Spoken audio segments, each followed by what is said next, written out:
ये तुम्हारी शर्ट भीगी हुई क्यों है? अभिनव ने अपनी शर्ट को देखा और एक गहरी सांस ली। वैभवी ने उसके साथ अभी थोड़ी देर पहले जो किया था उसे तो अभिनव लगभग भूल चुका था। फिर भी उसने चाहत को सफाई देने के लिए कहा, यह गलती से हो गया। एक वेटर ने बाय मिस्टेक मेरी शर्ट पर वाइन गिरा दी।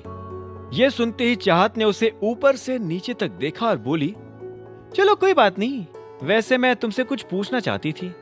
इस सैटरडे को हम लोग पिकनिक पर चल सकते हैं?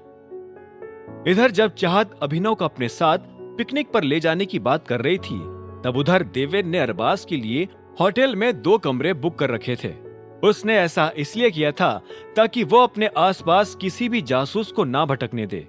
अरबाज कमरे में दाखिल हुआ और देवेन का इंतजार करने लगा। देवेन अपने पीछे देखते हुए चला आ रहा था। वो ये देखना चाहता था कि कहीं कोई उसका पीछा तो नहीं कर रहा है। जब देवेन श्योर हुआ तो वो कमरे में दाखिल हो गया। उसके कमरे में आते ही अरबाज ने उससे कहा, तुमने मुझे काफी देर इंतजार करवाया है देवेन।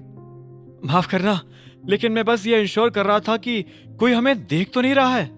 इतना कहते ही देवेन ने कुर्सी उठाई और अरबाज के पास लगाकर बैठते हुए बोला, हमें कैसे भी करके आज रात को एग्रीमेंट फाइनल करना होगा। तुम्हें याद है ना, तुमने मुझसे यही कहा था। अरबाज ने उसकी बात सुनकर हाँ में सिर हिलाया और बोला, बायर यही आसपास ही है, तुम्हें तुम्हारा पैसा तुरंत मिल जाएगा। यह सुनते ही देवेन के चेहरे पर मुस्कान आ गई और उसने कहा, बहुत बढ़िया, क्योंकि मैं पहले ही फ्लाइट बुक कर चुका हूं और मैं किसी भी हाल में कल सुबह यहां से निकल जाना चाहता हूं। तुम यहां से भाग तो नहीं रहे हो? अरबाज ने तीखी नजरों से देवेन को देखते हुए यह सवाल पूछा। एक पल के लिए तो देवेन के होश उड़ गए, लेकिन अगले ही पल उसने अपने आप को संभाला और बोला, नहीं नहीं, किसने कहा कि मैं भाग रहा हूं? मैं तो बस वेकेशंस के लिए जा रहा हूं। असल में देवेन ने अरबाज को यह कभी नहीं बताया था कि वो जिस आदमी से पंगा ले रहा है वो और कोई नहीं बल्कि टाइगर है। अगर वो अरबाज को यह सब बता देता तो शायद अरबाज कभी उसकी मदद करने के लिए राजी ही नहीं होता। अरबाज को ऐसे पचड़ों में पड़ने का कोई शौक नहीं था, लेकिन अभी देवेन ने अरबाज से जो कुछ कहा उसे सुनकर अरबाज को बुरा लगा। उसे ऐसा लग रहा था कि देवेन अरबाज को धोखा देकर वहां से फरार होना चाहता था। देवेन खुद तो निकल जाता और मरने के लिए पीछे अरबाज को छोड़ जाता।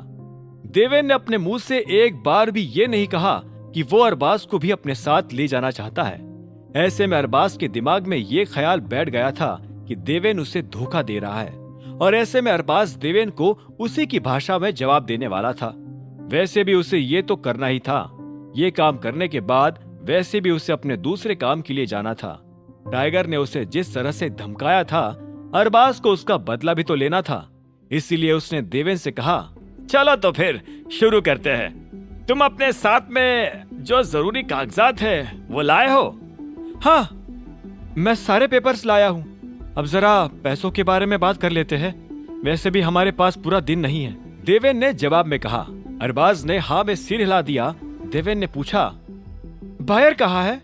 वो प्राइवेट आदमी है और वो किसी भी चीज पर रिस्क नहीं लेना चाहते हैं। यह सुनते ही देवेन को झटका लगा।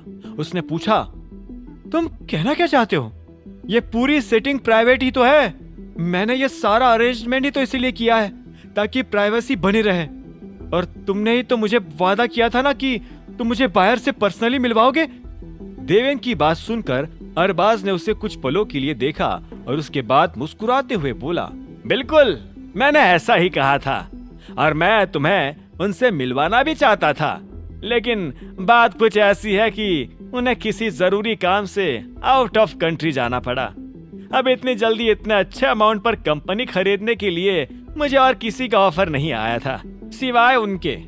वैसे उन्होंने ये जरूर कहा है कि वो फोन पर तुमसे कंपनी की प्राइस डिस्कस करने के लिए राजी है।